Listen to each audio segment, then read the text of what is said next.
বিসমিল্লাহির রহমানির রহিম। আসসালামু আলাইকুম। আজ আলোচনা করতে চাচ্ছি নারী পাচার বিষয়ে।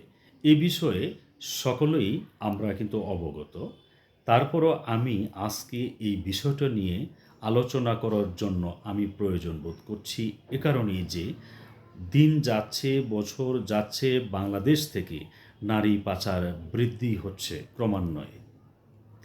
এর অন্তরালে কে বা কাহারা বা কোন চক্র কোন গোষ্ঠী কাজ করছে আমরা সহজভাবে আসলে বোঝা আমাদের জন্য খুবই কষ্টকর। আমরা সাধারণ মানুষ, সরকারও এই বিষয়ে খুব সতর্ক এবং চেষ্টা চালিয়ে যাচ্ছে তারা যে এটা থেকে প্রতিকারের ব্যবস্থা করতে হবে এবং নারী পাচার বন্ধ করার জন্য সব সময়ই প্রতিটা সরকারই খুবই সক্রিয় ভূমিকা পালন করে।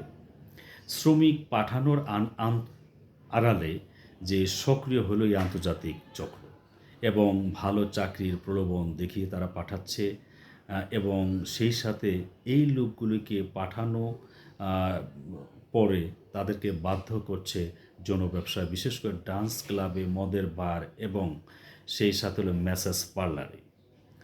আমরা দেখতে পাচ্ছি যে কাদেরকে এই পাচারকারীরা প্রধানত টার্গেট করছে হলো অস্বচ্ছ ফ্যামিলি অর্থাৎ দারিদ্র যে ফ্যামিলিতে নারী আছে এবং সেই সাথে যেসব নারী বিধবা এবং যে স্বামী পরিত্যক্ততা যে নারী, এরপর আছে কম বয়সী এবং অল্প এবং সহজ সরল যে নারী, তারাই প্রধানত টার্গেট করছে পাচারকারীরা।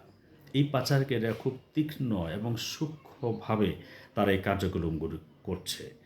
যেমন বিশেষ করে দেখেন, আমরা দেখতে পাচ্ছি আমাদের বাংলাদেশেও দেখতে পাচ্ছি যে অতি আহ, লোভ দেখিয়ে যে ভালো অফিসে চাকরি দেওয়া হবে, হাসপাতালে চাকরি দেওয়া হবে, ক্লিনিকে দেওয়া হবে, এরপরে রেস্টুরেন্টে দেওয়া হবে, পোশাক কারখানায় চাকরি দেওয়া হবে।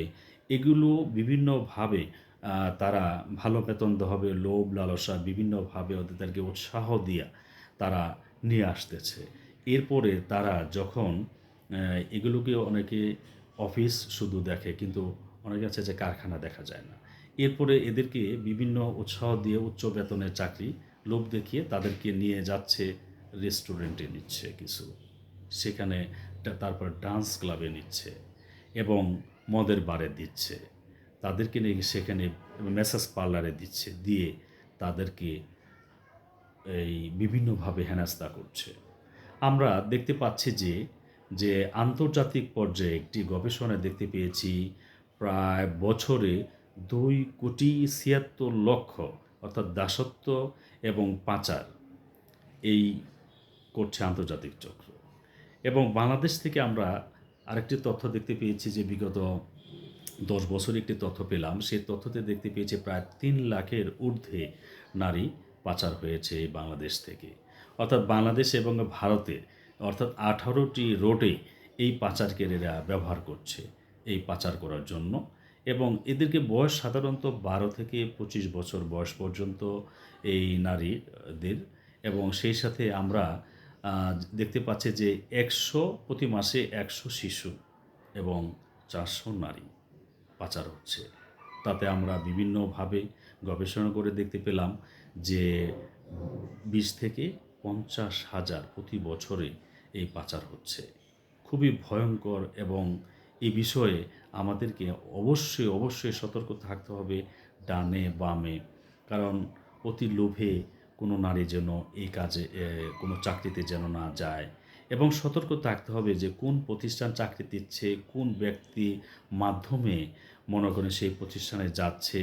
প্রয়োজনে আমরা নিজের ফ্যামিলির বিষয়ে তো আমরা সতর্ক থাকবই, সেই সাথে প্রতিবেশী, আত্মীয় বা পরিচিত যারা আছে, শুভাকাঙ্ক্ষী আছে বা অত্রলেখা আছে, এগুলো আমরা একটু সকলেই টেক কেয়ার করব। কারণ হলো, যেহেতু আমরা মানুষ, 18,000 মাখলুকাতের মধ্যে আমাদের সর্বশ্রেষ্ঠ জীব হিসেবে সৃষ্টি করেছেন, আমাদের অনেক দায়িত্ব ও কর্তব্য আছে। বিদেশে যে চাকরিতে নারীদেরকে যে পাঠানোর ব্যবস্থা করছে যেসব প্রতিষ্ঠান বা ব্যক্তি, সেখানে কিন্তু তারা ভালো অফিসে চাকরি দিবে বা ফ্যাক্টরিতে দিবে, অবশেষে দেখা গিয়েছে যে তাদেরকে গৃহকর্মী হিসেবে তাদেরকে চাকরি দিচ্ছে। সেখানে তারা নিপীড়ন নির্যাতনের মধ্যে তারা দিন কাটাচ্ছে।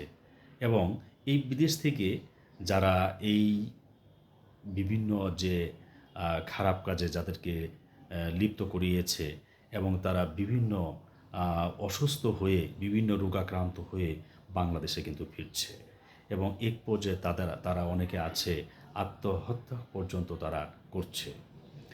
খুব ভয়ঙ্কর এবং এই তথ্যগুলি আমরা জেনে আসলে খুবই মর্মাহত।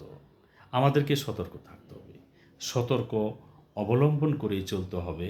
এবং এই কাজে যারা সম্পৃক্ত তাদেরকে আমরা ঘৃণা করি এবং তাদেরকে আমরা খতিয়ে দেখব তারা কোথায় কীভাবে কলা কৌশলে অপকৌশলে এই পাচারগুলি করছে।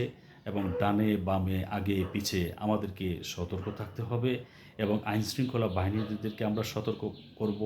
প্রয়োজনে কোনো তথ্য উপাত্ত যদি আমরা জানতে পারি আমরা আইনশৃঙ্খলা বাহিনীকে জানাবো, যেন আমরা সহজভাবে এই পাচারকারীদেরকে যেন আমরা ধরতে পারি এবং তাদেরকে যেন শায়েস্তা করতে পারি, তাদেরকে যেন আমরা শাস্তি দিতে পারি আইনের আওতায় এনে। পরিশেষে পড়ব, আল্লাহর রহমতে সকলে সতর্ক হন। সতর্কতা অবলম্বন হতে পারে জীবনের ঝুঁকি হতে রক্ষা। আল্লাহ পাক আমাদেরকে হেদায়েত দান করুক এবং আমাদের সহায় হন। আমিন।